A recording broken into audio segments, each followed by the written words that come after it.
मैं दुल्हन बनी बहुत ही खूबसूरत लग रही थी और अपने कमरे में बेड पर बैठी हुई थी और 2 घंटे गुजर चुके थे, लेकिन अभी तक मेरा शौहर मेरे कमरे में नहीं आया था और मैं बहुत ज़्यादा दुखी थी और इस शादी से मैं बिल्कुल भी खुश ना थी। मैं शादी ही नहीं करना चाहती थी।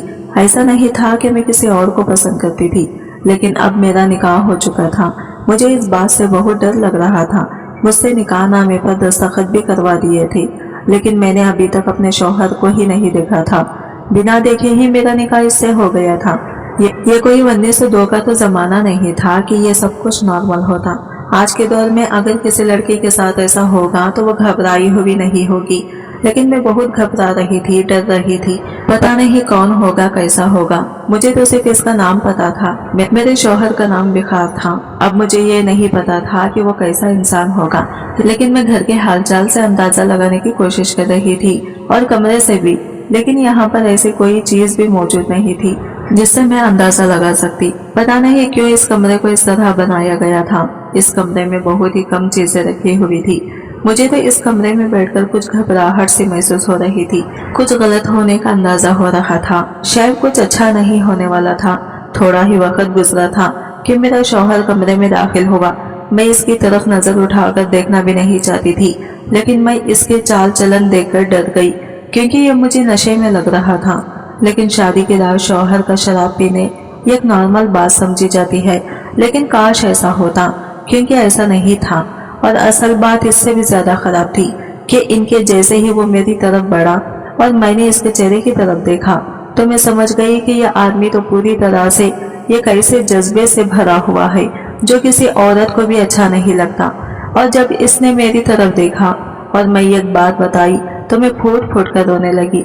इस दिन ही मैंने तहज्जुद की नमाज पढ़ी और अल्लाह से एक अनोखी दुआ मांगी, लेकिन ये नहीं पता था कि मेरी दुआ जल्दी कबूल हो जाएगी, क्योंकि जब मैंने पलट कर देखा तो बिस्तर पर मेरा शौहर नहीं बल्कि मेरा नाम फैजा है। और मेरी जिंदगी की कहानी ऐसी है कि जब भी मैं सोचती हूँ तो दिल दर्द से भर जाता है। मैं अपनी चाची के साथ रहती थी, क्योंकि मेरे माँ बाप बचपन में ही इस दुनिया से चले गए थे। इनके जाने के बाद मैं यतीम हो गई और मेरे लिए दुनिया का हर रंग फीका पड़ गया। मेरा कोई भाई बहन नहीं था और मैं हमेशा तन्हा महसूस करती थी। चाची का रवैया मेरे साथ भी अच्छा नहीं था। वो हमेशा मुझ पर गुस्सा करती और घर के सारे काम मुझसे करवाती। मैं ये खूबसूरत लड़की थी और अक्सर सोचती कि शायद मेरी किस्मत में कुछ अच्छा होगा, लेकिन जब हर दिन सुबह से शाम तक काम में गुजरता तो मेरी उम्मीदें मानिंद पड़ने लगती। मैं अक्सर रात को रोते हुए सोचती कि शायद मेरी जिंदगी हमेशा इस तरह गुजरेगी और मैं कभी अपने आप को खुश देख ना पाऊंगी। एक दिन मेरी जिंदगी में एक अजीब मोड़ आया। चाची ने मुझे बताया कि मेरा रिश्ता तय हो गया है। पहले तो मुझे यकीन ही नहीं आया। मैंने तो हमेशा यही सोचा था कि चाची मुझे कभी शादी नहीं करने देगी, बल्कि हमेशा मेरे साथ जुल्म करती रहेगी। लेकिन ये बात सुनकर मैं हैरान रह गई कि इसने मेरी शादी वकार नामी लड़के से तय कर दी थी। वकार के बारे में मैंने कभी कुछ नहीं सुना था, न कभी इसे देखा था। पता नहीं ये रिश्ता इनको कब मिला, कैसे ये रिश्ता तय हुआ, क्योंकि उन्होंने मुझे सीधा आकर इतना कह दिया था कि जुम्मे वाले दिन तेरा निकाह है। और मैं हैरान रह गई कि ना तो हमारे घर कोई आया, ना मुझे किसी ने तो देखा। तो ये सारे मामलात कहाँ तय पा गए। मैंने पूछने की कोशिश की तो मामूल के मुताबिक वो मुझ पर गुस्सा करने लगी कि तुझे कहा है ना कि अपनी जबान ना चला, जितना कहा है इतना ही कर। तेरी शादी है, अगर कुछ चीजें चाहिए तो बता दे, वो मैं तुझे ला दूंगी। बस शादी की तैयारी कर। शादी की तैयारियां शुरू हो गई, लेकिन दिल में यह खौफ सा था।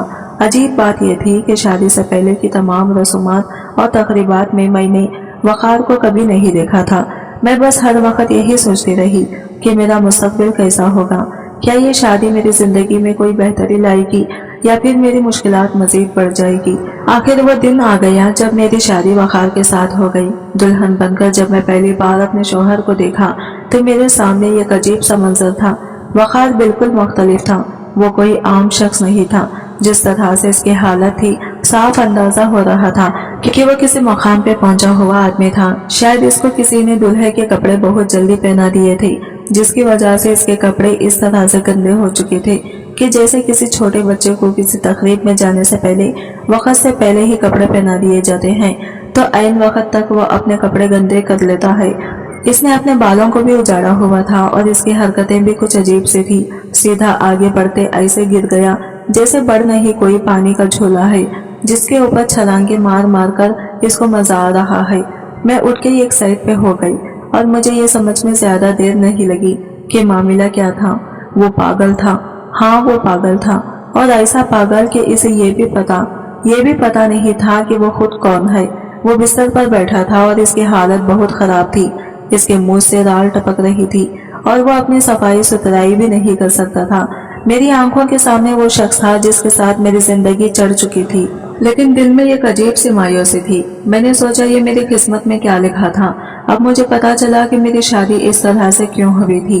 میری ایک ساس تھی، ایک جیٹھ تھا، جٹھانی تھی۔ ان لوگوں کے پاس بہت بڑا گھر تھا، جانور تھے، یہ لوگ گاؤں میں رہتے تھے، شاید ان کی زمینیں بھی تھی۔ میرا سسر اس دنیا میں نہیں تھے، مطلب یہ ایک پورا خاندان تھا۔ میں تو حیران ہو رہی تھی کہ اتنے اچھے گھر کا رشتہ میری چاچی کو کیسے مل گیا اور انہوں نے میری شادی بھی کروا دی۔ لیکن آپ کو پتا چلا کہ انہوں نے یہ سب کچھ کیوں کروایا تھا اور کیسے کروایا تھا۔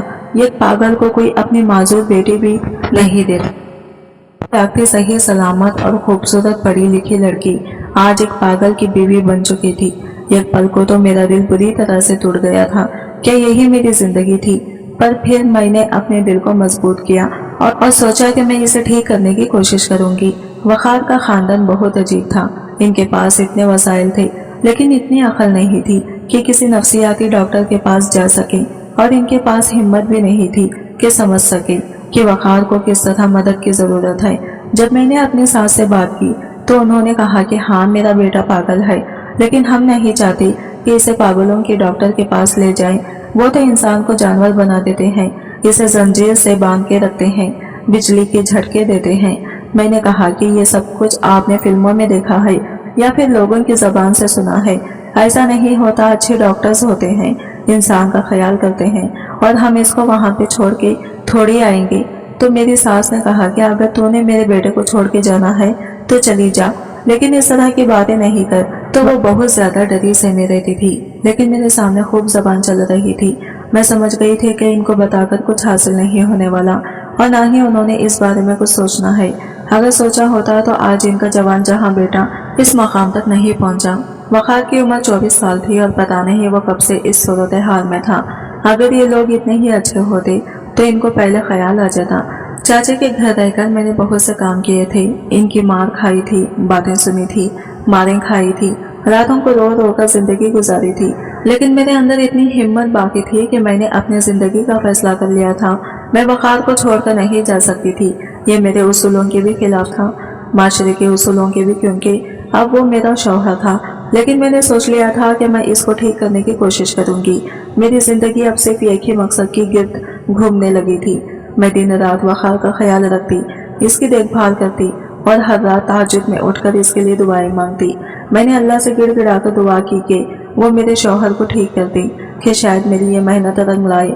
یہ دادی کہتی تھی کہ جب اللہ سے دعا مانگتے ہیں تو چہرے پہ افسردگی لے آتے ہیں، کچھ لینا ہو تو جھک کے مانگتے ہیں، رو کے مانگتے ہیں، لیکن میں جان بوجھ کے تو نہیں رو رہی تھی۔ میری آنکھوں میں پھر بھی آنسو ہی آ رہے تھے۔ میں کیسے ایسی زندگی گزار سکتی تھی اور وقار کو بھی نہیں چھوڑ سکتی تھی۔ اس لیے میں نے اللہ کے سامنے رو رو کے بلک بلک کے دعائیں مانگنی شروع کر دی۔ یہ لوگ مجھے کبھی بھی اسے ڈاکٹر کے پاس نہیں لے جانے دیتے، لیکن ڈاکٹر نے دوائی کے ساتھ یہی کہنا تھا کہ پیار اور خیال کریں۔ پیار اور خیال تو میں کر سکتی تھی اور ساتھ دعا بھی کر سکتی تھی۔ وقار کا ایک بڑا بھائی تھا جنید، وہ نہایت سنجیدہ اور سخت مزاج شخص تھا۔ میں نے اسے کئی بار گھر آتے دیکھا تھا، وہ ہر بار لبا تھا، اور ہر بار جب جنید گھر آتا وقار کا رویہ اکثر بدل جاتا، کیونکہ وہ پورا دن گھر سے باہر رہتا تھا اور شام کو ہی گھر آتا تھا۔ وقار کا رویہ کسی چھوٹے بچے جیسا ہی تھا، وہ اچھل کود کرتا تھا، شرارتیں کرتا تھا، لیکن اپنے بھائی کو دیکھ کر اس کی حالت عجیب سی ہو جاتی تھی۔ جنید کے آتے ہی وہ خوفزدہ ہو جاتا تھا۔ میں نے کئی بار اسے جنید کو دیکھتے ہی کانپتے ہوئے دیکھا تھا۔ جیسے ہی جنید دروازے سے اندر آتا وقار کا چہرہ سفید پڑ جاتا، اس کے ہاتھ پاؤں تھر تھر کانپنے لگتے اور وہ بالکل کسی چھوٹے بچے کی طرح دبک کر بیٹھ جاتا تھا۔ مجھے یہ منظر دیکھ کر حیرانی ہوتی تھی۔ میں سوچتی کہ آخر وقار کو جنید سے اتنا خوف کیوں آتا ہے۔ وقار ٹھیک ہوتا تھا، लेकिन जैसे ही इसका भाई सामने आता वो ये खौफजदा और कमजोर इंसान बन जाता। इसकी आंखों में अजीब सी वहशत होती और वो बेबसी से मुझे देखने लगता, जैसे वो कहना चाहता हो कि वो जुनैद के सामने बेबस है। मैंने कई बार कोशिश की कि वक़ार से पूछूं, लेकिन वो इस बारे में कुछ नहीं कहता था। इसकी खामोशी ने मुझे और भी परेशान कर दिया। आखिर मैंने सोचा कि शायद इसका जवाब मेरी सास के पास होगा, क्योंकि वो अपने बच्चों की नफ्सियात को खूब समझती थी। एक दिन मौका पाकर मैंने अपनी सास से पूछा, माँ जी एक बात पूछनी है, वक़ार भाई जुनैद से इतना डरता क्यों है? हर बार जब वो आते हैं वक़ार कांपने लगता है, जैसे कोई बड़ा खौफ इसके दिल में हो। सास ने मेरे सवाल पर अजीब से मुस्कुराहट दी और कहा, बेटी वक़ार तो बचपन से ही पागल है, इसे तो हर किसी से डर लगता है, और तुम कहती हो जुनैद से। इसकी हालत तो ऐसी है कि वो किसी को भी देखकर डर जाता है। इसको क्या पता कि कब किससे डरना है। वो तो कभी कभी पानी से भी डरता है, कभी कभी सीढ़ियों से भी डर जाता है। मैंने डर जाता है कि मैंने कहा कि नहीं, मैंने वाज़ा फर्क महसूस किया है। वो आराम से बैठ के खेल रहा होता है या मुझसे बात कर रहा होता है, लेकिन जैसे ही जुनैद भाई को देखता है तो बहुत ही अजीब सी हालत में आ जाता है। मेरी सास ने कहा कि ऐसा कुछ नहीं है, ये सबके साथ ऐसा ही करता है। तुम आई हो तो इसका रवैया थोड़ा सा बदल गया, इसलिए शायद तुम्हें ऐसा लग रहा है। लेकिन मुझे सास की बात पर यकीन नहीं आया। वक़ार को सिर्फ जुनैद से डर लगता था और मैंने ये बात बहुत वाज़ा तौर पर महसूस की थी। वो किसी और से नहीं डरता था, ना मुझसे, ना घर के दूसरे अफराद से, ना ही किसी अजनबी से। बस जुनैद को देखते ही इस पर जैसे एक अजीब खौफ तारी हो जाता था। मैंने दिल में ठान लिया था कि इस बात का असल राज जानकर रहूंगी। ये मामूली बात नहीं थी। इस खौफ के पीछे जरूर कोई गहरा राज छुपा था, जिसे हर कोई छुपाने की कोशिश कर रहा था। खास तौर पर मेरी सास। एक दिन का वाकया है जो मैं कभी नहीं भूल सकती। वो दिन मेरी जिंदगी के सबसे मुश्किल दिनों में से एक था। वक़ार की हालत अजीब ही थी। कभी वो मुझे अपनी टीचर समझता, कभी वो मुझे अपनी दुल्हन समझता, कभी कहता तुम मेरी दोस्त हो। लेकिन किसी भी तरह कुछ भी करके मैं इसको नॉर्मल करने की कोशिश करती थी कि वो सही हालात में रहे, तोड़ फोड़ ना करें, कोई ऐसी वैसी हरकत ना करें। और सुबह से इसकी हालत ठीक थी, लेकिन अचानक एक दिन इसे फिर से पागलपन का दौरा पड़ गया। वो कुछ बेचैनी से चलने लगा और फिर अचानक मेरी तरफ मुड़ा। इसकी आंखों में अजीब सी वहशत थी। मैं घबरा गई।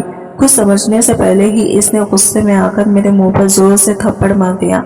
मेरे चेहरे पर जलन हुई और आंखों से आंसू बहने लगे। मैं इस लम्हे में बिल्कुल बेबस थी।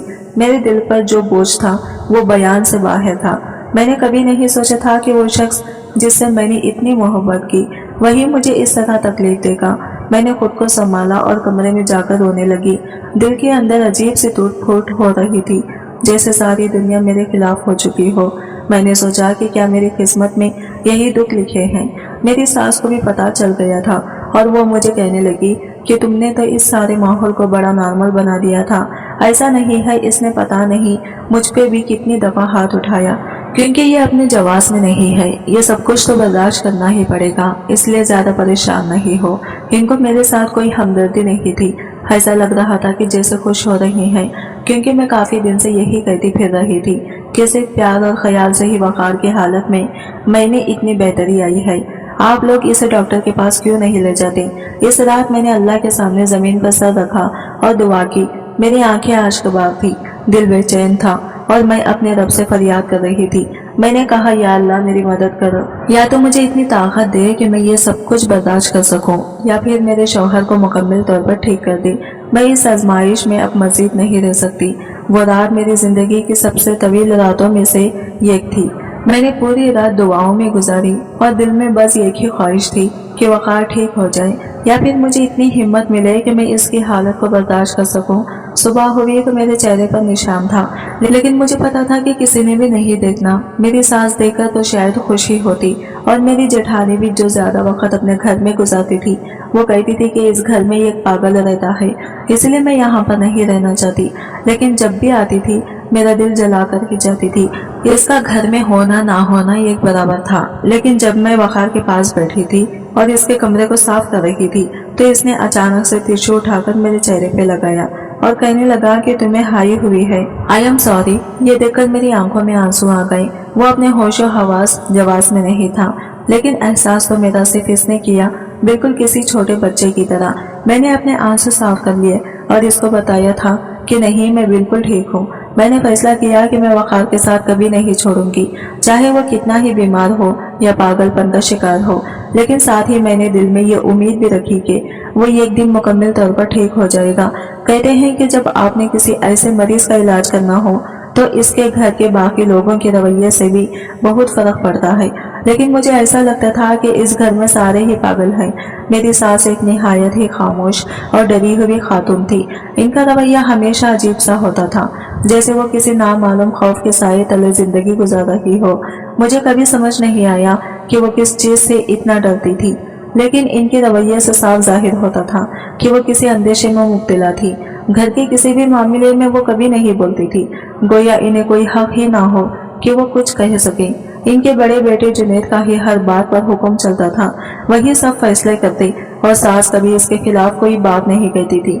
यहाँ तक कि इन्हें वकार की भी कोई खास परवाह नहीं थी। हालांकि वकार तो इनका छोटा बेटा था और इनका ख्याल रखना इनकी जिम्मेदारी थी। मैंने कई बार कोशिश की कि सास से बात करूं और इन्हें समझाऊं कि वो वकार को अपना प्यार और तवज्जो दें, लेकिन इनका एक ही जवाब होता था, बेटी किस्मत में जो लिखा है वही होता है, हम कुछ नहीं कर सकते। मुझे इनका ये जवाब बहुत तकलीफ देता था, क्योंकि मैं देख रही थी कि वकार को ना सिर्फ मेरी बल्कि अपनी माँ की भी जरूरत है। मैंने इन्हें बार बार कहा, माँ जी, आपका बेटा वकार आपकी मोहब्बत का भी मतलब गार है। मैं अकेले सब कुछ नहीं संभाल सकती, आपको भी मेरी मदद करनी होगी। आपको वकार के पास बैठना चाहिए, इसे बातें करनी चाहिए, इसे एहसास दिलाना चाहिए कि आप इसके साथ हैं। लेकिन वह हर बार मेरी बात को टाल देती और किसी न किसी बहाने से चुप हो जाती। शायद वो जुनैद के गलबे से इतनी दब चुकी थी कि इनमें किसी और से मोहब्बत या ख्याल करने की हिम्मत ही नहीं रही थी। यह अजीब रवैया मेरे लिए हमेशा सवालिया निशान रहा। मैं इन्हें मोहब्बत से समझाती, इनके लिए दुआएं भी करती, लेकिन वो अपनी ही दुनिया में मुखीद थी, जैसे इनके दिल पर कोई बहुत बड़ा बोझ हो जो इन्हें अपने बेटे से भी दूर रख रहा था।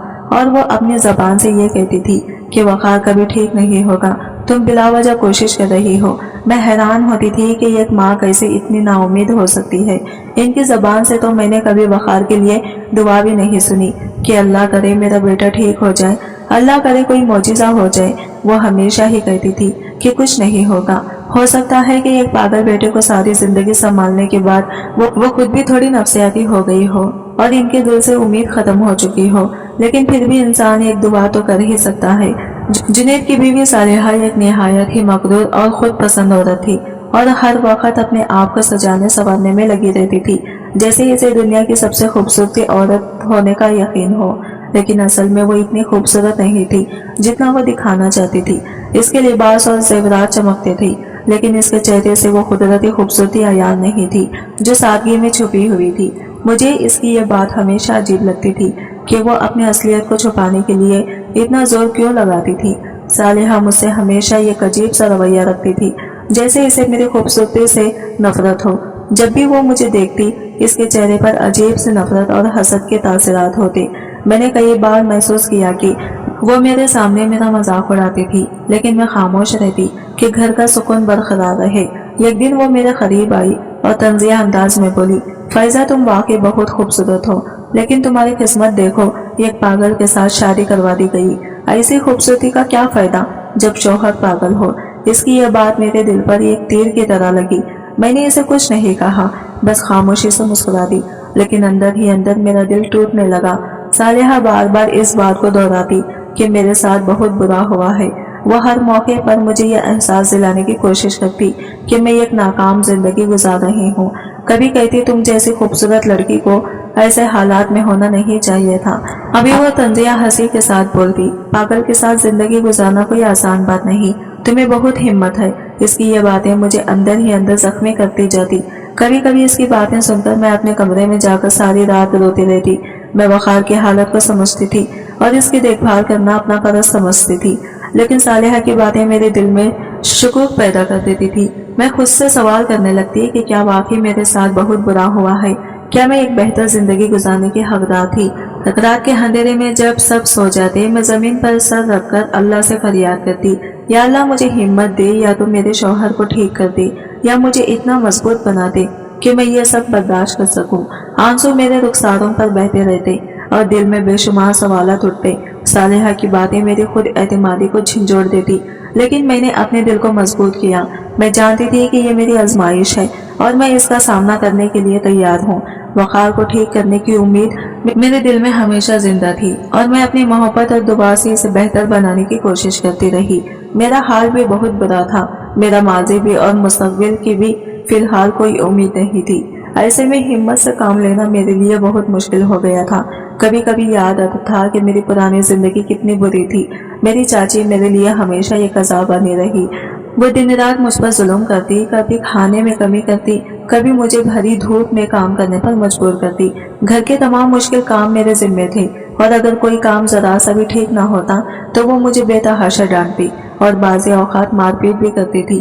میری دل میں ہمیشہ یہ حسرت رہی کہ کب میری شادی ہوگی اور میں اس عورت کے ظلم سے نجات پاؤں گی۔ سب گھر والے اور رشتے دار یہی کہتے تھے کہ فائزہ بس تمہاری شادی ہو جائے گی، پھر تم اپنے گھر کی ہو جائے گی اور تمہیں چاچی کے ظلم سے چھٹکارا مل جائے گا۔ یہ باتیں میرے دل کو کسی حد تک تسلی دیتی تھی، لیکن چاچی ہمیشہ ایک بات کہتی کہ جو میرے دل کو خوف سے بھر دیتے، میں نے تیری شادی نہیں کرنی، میں نے تجھے ساری زندگی اپنی نوکرانی بنا کے رکھنا ہے۔ یہ باتیں سن کر میری امیدیں ختم ہو جاتی تھی۔ مجھے لگتا تھا کہ شاید میں ہمیشہ اس ظلم کے پہاڑ تلے دب کر رہ جاؤں گی، لیکن پھر ایک دن ایسا ہوا جس کا میں نے کبھی تصور بھی نہیں کیا تھا۔ چاچی نے اچانک میری شادی کی بات کرنی شروع کر دی اور دیکھتے ہی دیکھتے میری شادی وقار سے کروا دی گئی۔ میں حیران تھی کہ جس عورت نے ہمیشہ کہا کہ میری شادی نہیں ہونے دے گی، وہ اب خود میری شادی کے لیے اتنی بے چین کیوں ہے۔ لیکن شادی کے ہنگامے اور نئی زندگی کے آغاز میں ان سوالات کے جواب تلاش کرنے کا موقع نہ پا سکی۔ پھر ایک دن مجھے سچائی کا علم ہوا۔ مجھے پتا چلا کہ چاچی خود کسی اور مرد کو پسند کرتی تھی اور وہ اس کے ساتھ باہر کے ملک جانا چاہتی تھی۔ میری شادی اس لیے کروا دی گئی تاکہ وہ مجھے گھر سے نکال سکے اور اپنے راستے میں کوئی رکاوٹ نہ رہے۔ یہ سوچ کر میرے دل میں ایک عجیب سا دکھ ہوا اور غصہ پیدا ہوا۔ میرے چچا اس وقت خاموش تھے جب ان کی بیوی مجھ پر ظلم کرتی تھی، اور جب چاچی مجھے گھر سے نکال کر خود بھاگ گئی تب بھی وہ کچھ نہیں بولے۔ شاید وہ شرمندہ تھے کہ انہوں نے اپنی بیوی کی زیادتیوں کے خلاف کبھی آواز نہیں اٹھائی، اس لیے مجھ سے مدد بھی نہیں مانگی۔ یہ سچائی جاننے کے بعد میں نے اپنے دل میں سکون پایا تھا۔ شاید میری قسمت میں یہی لکھا تھا۔ اگرچہ چاچی نے میرے ساتھ جو کچھ کیا وہ غلط تھا، لیکن اس کی وجہ سے میں وقار کی زندگی میں آ گئی اور یہاں پہ میرے پاس امید تو تھی۔ وقار کا رویہ بالکل کسی چھوٹے بچے کی طرح تھا، جیسے چھوٹے بچے چلتے چلتے گر جاتے ہیں، ان کو کوئی چوٹ لگ جاتی ہے۔ اسی طرح ایک دن بھاگتے ہوئے کمرے میں آ رہا تھا کہ اس کا سر دیوار پہ لگ گیا اور وہ تھوڑی دیر کے لیے زمین پہ بیٹھ گیا۔ میں نے کہا کہ ٹھیک تو ہے، تو کہنے لگا کہ ٹھیک ہوں۔ مجھے لگا کہ یہ سب کچھ نارمل ہے کیونکہ پہلے بھی ہو جاتا ہے، لیکن یہ نہیں پتا تھا کہ میری زندگی بدلنے والی تھی۔ میں نے تہجد پڑھ پڑھ کر اپنے شوہر کے لیے دعائیں کی تھی، اور تہجد پڑھی ہی لاڈلی عبادت ہے، یہ اللہ سے اپنی بات منوا لیتی ہے۔ اسی دن فجر کے وقت میری آنکھ کھلی۔ میں نے دیکھا کہ وقار بستر پر بیٹھا ہوا ہے، لیکن آج وہ کچھ مختلف تھا۔ وہ بظاہر ٹھیک لگ رہا تھا، جیسے کوئی عام جوان مرد ہو۔ میری حیرت کی انتہا نہ رہی۔ میں نے سوچا یہ کیا ہو رہا ہے؟ اس نے کہا کہ کون ہو تم؟ میری ماں کہاں ہے؟ ہٹ جاؤ میرے سامنے سے، وہ بالکل جوان مرد کی طرح بولا۔ حیران رہ گئی۔ مجھے یقین تھا کہ شاید سب کچھ بدل گیا ہے۔ وقار کی یادداشت واپس آ چکی تھی۔ جب میں نے دیکھا کہ وقار بالکل بدل چکا تھا، میں اپنے جذبات پر قابو نہ رکھ سکی۔ وہ شخص جو کل تک ایک پاگل کی طرح تھا، آج بستر پر سیدھا بیٹھا تھا اور ایک عام انسان کی طرح لگ رہا تھا۔ میرا دل خوشی اور خوف کے درمیان تھا۔ میں سوچتی رہی کہ یہ معجزہ کیسے ہوا؟ کیا میری دعائیں قبول ہو گئی تھی یا پھر یہ سب ایک خواب تھا؟ وقار نے آہستہ سے میری طرف دیکھا اور پوچھا، تم کون ہو؟ یہ سوال سن کر میرا دل دھڑک اٹھا۔ وہ شخص جسے میں اپنا شوہر مانتی تھی، وہ مجھے نہیں جانتا تھا۔ میں نے خود کو سنبھالا اور آہستہ سے جواب دیا، میں تمہاری بیوی ہوں، فائزہ۔ وقار نے حیرت سے میری طرف دیکھا، جیسے وہ کچھ یاد کرنے کی کوشش کر رہا ہو۔ پھر اس نے سر جھکا لیا اور بولا، مجھے کچھ یاد نہیں آ رہا، مجھے تم یاد نہیں ہو۔ میری آنکھوں میں آنسو آ گئے۔ یہ لمحہ میرے لیے بہت مشکل تھا۔ میں نے اسے سنبھالنے کے لیے اتنی محنت کی تھی، اور اب جب وہ ٹھیک ہو چکا تھا، وہ مجھے نہیں پہچان رہا تھا۔ یہ سوچ کہ وہ مجھے اپنی بیوی کے طور پر قبول نہیں کرے گا، میرے دل کو چیر گئی۔ ایسا ہوتا ہے کہ جب انسان کی یادداشت چلی جاتی ہے اور جب واپس آتی ہے تو اس کے بیچ کے عرصے کو وہ بھول جاتا ہے۔ اس بیچ اس کے ساتھ کیا ہوا وہ اسے یاد نہیں رہتا، اور ڈاکٹرز کہتے ہیں کہ یہ یادیں اسے یاد آ جائیں، اس کے چانس بہت ہی زیادہ کم ہوتے ہیں۔ لوگوں کو کبھی بھی کچھ بھی یاد نہیں آتا، वो मुझे भूल चुका था, हमारे निकाह को भूल चुका था, वो सारा वक्त भूल चुका था जो हमने एक दूसरे के साथ गुजारा था, और मेरे लिए ये किसी अजाब से कम नहीं था। वो ऐसा कैसे कर सकता था? ये कैसे हुआ? मैं तो इसके दिल और दिमाग दोनों से निकल चुकी थी। मुझे यकीन नहीं आता था, लेकिन वो जिस तरह मुझे देख रहा था, जिन नजरों से मुझे देख रहा था, मैं हैरान थी। मैंने कहा कि आपकी हालत बहुत बुरी थी, आपके साथ मेरी शादी बहुत अजीब तरीके से हुई थी। मेरी चाची ने ये रिश्ता दिया था, वो बहुत बुरी औरत थी, मेरे साथ बहुत जुल्म करती थी। फिर मेरी शादी आपके साथ हो गई तो मुझे पता चला कि आपकी ऐसी हालत है। मैंने दिन रात आपके लिए दुआएं की, तहज्जुद पढ़ी। हम लोग एक साथ इसी कमरे में रहते थे, मैं आपके साथ रहती थी। हम लोग एक दूसरे के साथ अच्छा वक्त गुजारते थे, दोस्तों की तरह रहते थे। आपकी हालत बिल्कुल किसी 8 साल के बच्चे जैसी थी। मैंने बहुत वक्त दिया है आपको, बुखार बहुत उम्मीद से मैं आपके साथ रह रही थी। ऐसा तो ना कहें, नहीं तो मैं मर जाऊंगी। सब कुछ याद करने की कोशिश करें। मुझे नहीं पता था कि जब किसी ऐसे मरीज की याददाश्त वापस आ जाती है तो फिर इसे बार बार ये कहना कि याद करने की कोशिश करें, इसके लिए अच्छा नहीं होता। लेकिन मैं भी क्या करती हूँ, मेरे ऊपर भी तो इतना बड़ा जुल्म हो रहा था। मेरे शौहर मुझे मानने से इनकार कर रहा था, वो मेरे वजूद को मानने से इनकार कर रहा था। इसके लिए मैं थी ही नहीं। इसके सामने खड़ी ये लड़की इसके लिए ये अजनबी थी। वो किसी फाइजा को कभी नहीं जानता था। इसका मतलब तो यही था कि सब कुछ खत्म हो गया था। जब वो मुझे ही नहीं जानता था तो फिर हमारे निकाह को भी नहीं जानता था, और जब इसे निकाह याद ही नहीं था तो इसका मतलब कि मैं इसके लिए महरम नहीं थी। हमारा निकाह सिर्फ कागज का टुकड़ा बन चुका था। मेरे दिमाग में वो सारे मामलात आ रहे थे जो अब आगे चल के मेरे साथ पेश आ सकते थे, लेकिन मैं बहुत ही साबित कदमी से अपने आप को संभालने की कोशिश कर रही थी। इसमें वक़ार का कोई कसूर नहीं था, कसूर मेरी किस्मत का था जो मेरे साथ हमेशा ऐसे ही खेल खेलती आई थी। लेकिन अब मैं ये सब कुछ बर्दाश्त नहीं कर सकती थी। ये सब मेरी बर्दाश्त से बाहर हो चुका था। इसकी आंखों में बस मैं बेगानी मुझे अंदर तक खत्म कर रही थी। वो भी आसपास भी देख रहा था, जैसे इसे कुछ भी याद नहीं। सिर्फ इतना ही याद था कि ये घर तो इसी का था और इसे अपने बारे में पता था कि मैं कौन हूँ। वो भी मुझसे ज्यादा तकलीफ में था, लेकिन मेरी तकलीफ का क्या, अब मैं क्या करती हूँ, कहाँ जाती। वक़ार ने उठकर बिस्तर से नीचे कदम रखा और जैसे ही वो खड़ा हुआ इसके चेहरे पर एक नई रोशनी नजर आई। वो पहले की तरह बेबस और कमजोर नहीं लग रहा था, बल्कि एक ताकतवर और मजबूत मर्द की तरह लग रहा था। मेरी आंखें हैरत से खुली की खुली रह गई। मैंने अपनी जिंदगी में कभी इतनी बड़ी तब्दीली नहीं देखी थी। फिर इसने मेरी तरफ मुड़कर कहा, मैं तुम्हें तुम्हारे घर छोड़ाऊंगा। मुझे नहीं लगता कि तुम मेरे साथ रह सकती हो। ये सुनकर मेरा दिल जैसे टूट गया। मैंने इतनी मेहनत की थी, इतने ख्वाब देखे थे, लेकिन वो लम्हे में सब बिखर गए थे। मैं जमीन पर ऐसे बैठी कि जैसे मेरे अंदर से रूह परवास कर गई है और फूट फूट कर रोने लगी। वक़ार अपनी माँ से मिला, जो ज्यादा खुश नजर नहीं आ रही थी। सालेहा को मुंह तो खुला का खुला ही रह गया। सुबह इसने मुझे मेरे घर छोड़ गया और मैं अंदर से खाली महसूस करने लगी। घर पे सिर्फ मेरा चाचू ही था, जिसको मैंने सब कुछ बता दिया। वो भी शर्मिंदा था। इसने मेरे सर पे हाथ रखा और कहा, ये कोई बात नहीं, इस घर के दरवाजे तेरे लिए खुले हुए हैं। मेरी दुआएं, मेरी मेहनत सब बेकार गई थी। मैंने अपने शौहर को ठीक करने की कोशिश की थी, लेकिन वो ठीक होकर भी मुझे कबूल करने को तैयार नहीं था। मैं अपने कमरे में अकेली बैठकर रोती रही और दिल में सवाल उठता रहा कि क्या ये मेरी तकदीर है। आज की वीडियो कहानी आपको कैसी लगी कमेंट करके जरूर बताइएगा, और वीडियो अच्छी लगी है तो लाइक शेयर जरूर कीजिएगा, हमारे चैनल को सब्सक्राइब करें फ्रेंड्स।